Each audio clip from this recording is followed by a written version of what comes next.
Magandang araw, followers and non-followers across the globe. Sa araw na to, busy ang buong pamilya, busy ang lahat ng mga person dahil ika-4 na taon ng death anniversary ng nanay. So, ayan, dito po yan sa baryo kung saan dito po ako isinilang. So, nakikita niyo po guys, meron kaming adobong manok. Organic na organic yung lutuan namin. So, yan lang po. Simpleng buhay meron ako. Pupunta na po kami sa lugar kung saan dito nakahimlay ang nanay at tatay ko. Sorala Memorial Garden. So, maganda ang sementeryo nila kasi inayos na. So, kasama ko ang buong pamilya na pumunta dito sa sementeryo. Ayan na. Nagbibigay ng prayer. Ako shoutout sa ninong ko. Isa po siyang Liko. Si Ninong Tibes. So nakikita niyo po guys sa screen, no? Ang lawak ng sementeryo. At inayos na po nila ito. Halos na lahat na dati nakanitso ngayon dito na inalagay sa lupa.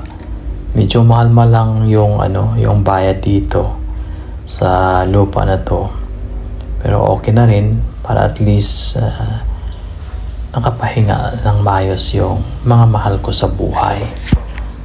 So medyo may katagalan dito sa sementeryo kasi alam niyo naman kung sinong relate dyan, mga debutadong Katoliko, ganun tayo. So, ganun talaga may mga, may mga extra na mga, tawag nito, mga orimos dyan. So, ayan. So, medyo nagutom na ata ang mga nagsama sa sementeryo. So, konting tiis na lang at minsan lang man tayo makadalaw sa nanay. So, mahal po namin ang nanay. Andyan yung mga apos mo. Kung buhay yun siya, mahal na mahal niya yung mga apo niya. So, walang kapantay na pagmamahal sa mga apo. So, yan. At kami ay papauwi na sa aming tahanan. So, ayun, dito na po kami. So, nag-uumpisa na po mag-prayer muna kasi gutom na ang lahat para makakain sa mga inihanda na pagkain sa ika-4 na taon ng pagkawalay ng nanay sa mundong ibabaw na to. I miss you, Nay, at saka sa buong pamilya. Lalong-lalo na ako nasa ibang bansa.